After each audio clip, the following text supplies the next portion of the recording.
The attraction to us business owners of having a fully systemized business is huge. The idea that you can focus on your highest value work, solve the biggest problems, make the biggest changes, lead your company to a place where you only dreamt of being able to get there before when you were working day in, day out, just trying to get stuff done. Being able to focus on all that stuff while the day-to-day is done entirely without your involvement and to a high standard. That's incredibly attractive. That is the holy grail for most small business owners. But the reality of getting there is sometimes a challenge. And one of the key factors I've witnessed from coaching hundreds of business owners going through these stages is not understanding the role of the business owner in the systemization process, and also how to build the right team around you to make sure that your business does get systemized and it doesn't fall flat or stall when the inevitable stuff happens in business that makes people busy.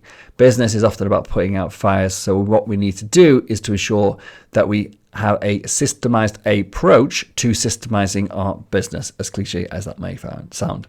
In this episode, I'm going to be talking about all of that and how you as a business owner in either a micro business or even a solopreneur versus a slightly bigger business, how you would approach this, the team you should structure around you, and also what your involvement needs to be.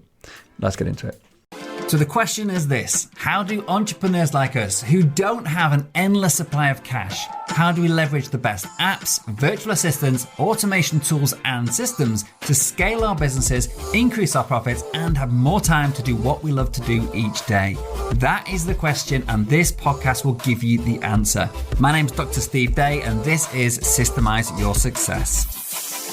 Okay, so like with so many of my episodes, this has been inspired by a conversation I had with one of our clients. And in this particular case, this person is really stuck in the middle of it at the moment. They are working super long hours. They are struggling to get stuff done, really stressed by the amount of firefighting they're doing and just dealing with the day-to-day alongside all of the typical business owner leadership type roles and activities that they need to do. And this is obviously causing problems, and they're really struggling to find the time to systemize their business, even though they know deep down that if they could get the systems in place, it would allow them to delegate more work down, elevate them up, and actually this cycle of continual stress would actually break, and it would then flip to be a cycle of ever-increasing freedom. But the challenge is that they can't find the time to do this because they're too busy and they need to do this to get the time. So it's a between a rock and a hard place, basically, or it's a chicken and egg scenario. Some other cliche phrase I'm going to throw in there. And what I wanted to discuss today is really the difference I've seen between some of our most successful clients who have rapidly implemented their systems in their businesses compared to some of our clients and other stories I've heard about people who have the passion for systems, they believe in systems, they are convinced that actually putting systems in their business will make the change that they need in order to create the lifestyle that they deserve, but they never find the time to do it. There's always another thing, another reason, or some other problem or a fire that he's putting out. There's something that gets in the way. And part of this is about focus, but part of this is about actually understanding really clearly what your role as a business owner is in the systemization process.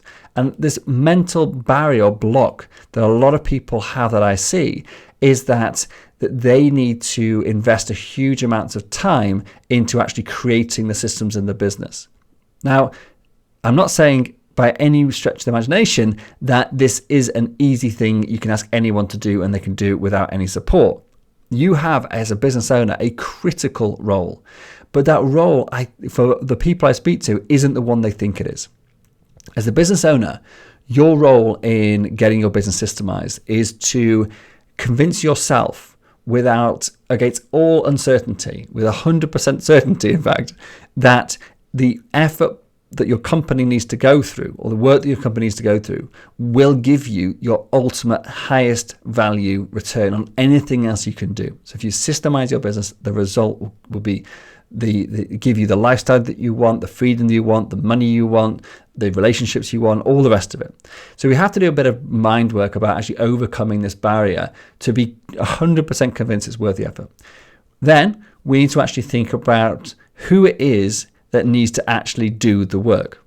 Now, the business owner needs to drive this, needs to put the passion behind it, needs to empower people to do it, give the authority, fund anything like apps and things that need to be purchased, or resources. They need to also support their CEO or ops manager or operations assistant, depending on what size business you've got. You've got to be the person that's driving, the motivating, and have the vision of what this systemized business will do for the company, for the employees, but also for you as an individual, including your status and your financial situation and your freedom and all the rest of it. Because if you're 100% clear on that, you'll have the passion, therefore you'll drive it forward. And that really is your role. There's other roles needed, obviously, to systemize a business. And if you are a micro business owner or a solopreneur, you're actually going to fill more than one role. So the business owner's role, you can't forget though. Because if you get too stuck in it and forget to actually drive the change from the top and to motivate and to allocate resources and all the rest of it, then everything else will stumble. Or if you get too stuck in the other end and into just the driving it, but you're actually the person with knowledge in your head, then that's not going to work either. So we need this balance. So let's just go through the key roles that you need. So we've got the business owner, which we've covered already. The next person that we need is the systems implementer. Now, this is the person who has the skill set or is empowered to learn the skill set about creating systems. So our system for systems is all about how we capture and manage tasks, processes, procedures, processes, systems, and projects. And teaching your team how to actually systemize all the different types of systems within your business at the different levels and the different granularity, then empowers them to be able to get on with stuff without your involvement. So educating your team, the existing team, or hiring somebody new is key for this actually working. And it's not just actually about educating your existing team, but you have to free up resources, them as a resource. So most of the clients I work with, they come to me and they have this vision that they're going to use their existing ops manager, or they've got some of the great employee, they're really brilliant at their job, and they think they'll be perfect for systemizing my business. The problem is that if that person's so damn good at their job, they're probably really busy because you keep giving them work to do. Now you're going to say to them, you've got to commit a significant amount of your time and energy and passion to systemizing the whole business. Where does that time come from? Where does that energy come from? Are you going to delegate all the work they currently do to somebody else so they can focus on the systemization? Or are you somehow going to magically create an extra 20 hours a week or whatever you decide to dedicate to this? So that is an option. And I'm not saying I've not seen people do that successfully, but it's the minority.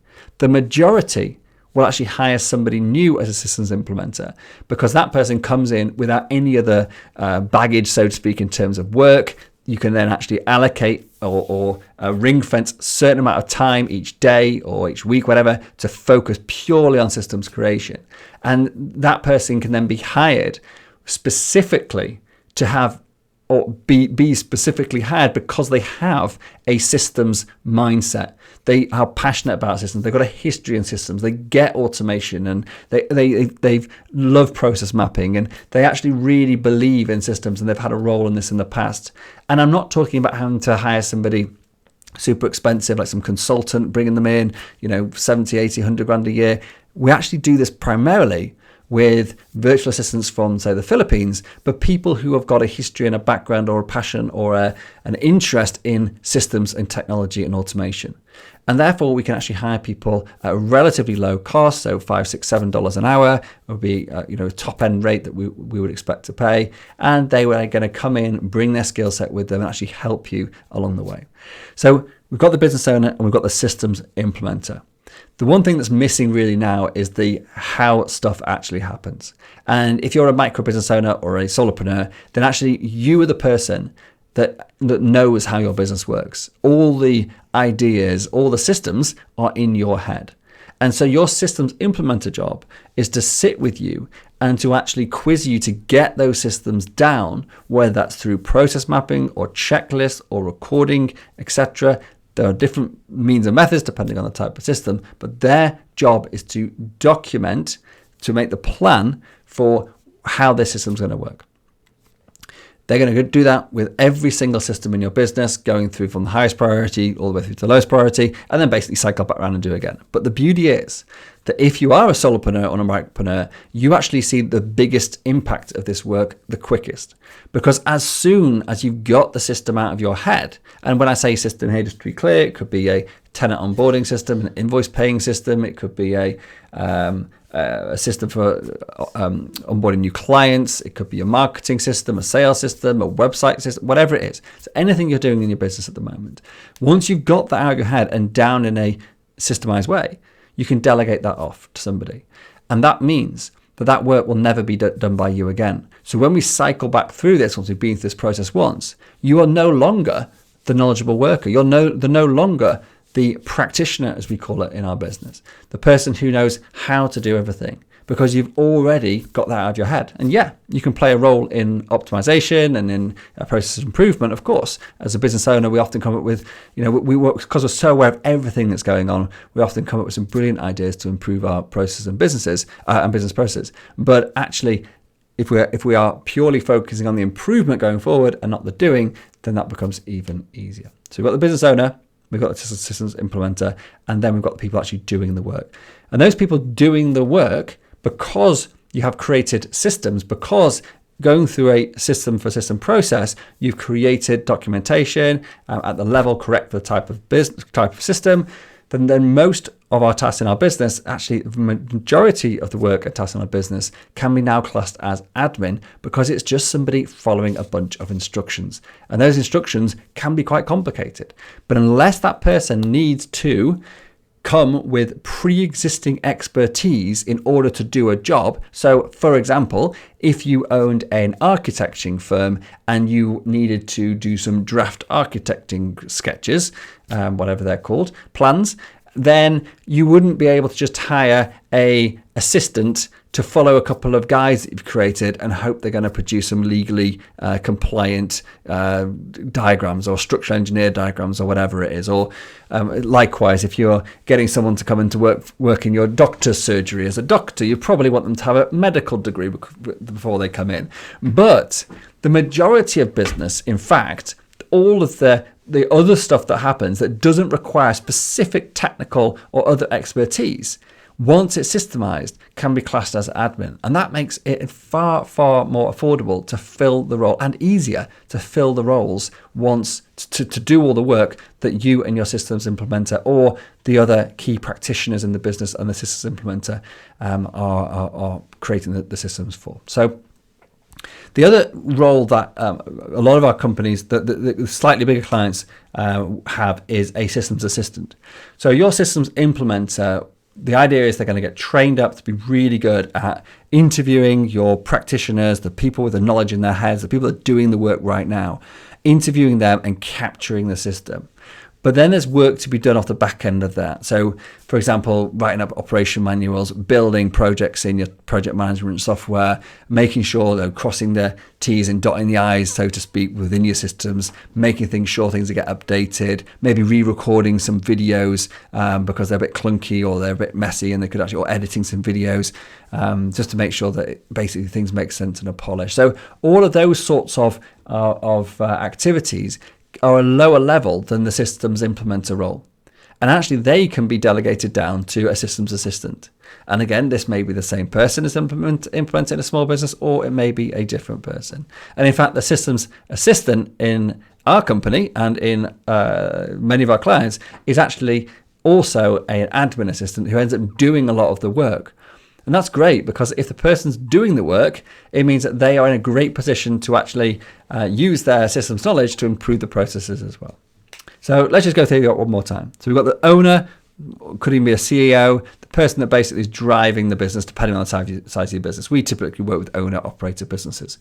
That owner-operator, or that owner, sorry, is the person that's going to motivate, apply, allocate resources, and make it happen, and force it through. Put it on the goals for the quarter, put it on the goals for the year, put it into your company values. We love systems, whatever you want to put in there.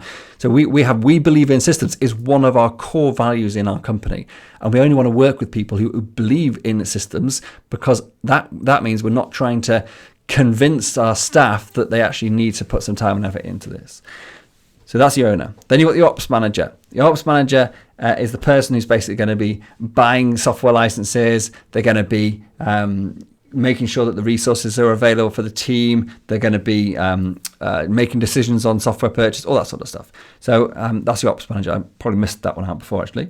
Then you've got your systems implementer, which I talked about earlier, and possibly a systems assistant. So you've got the person who's capturing the systems, doing the interviews.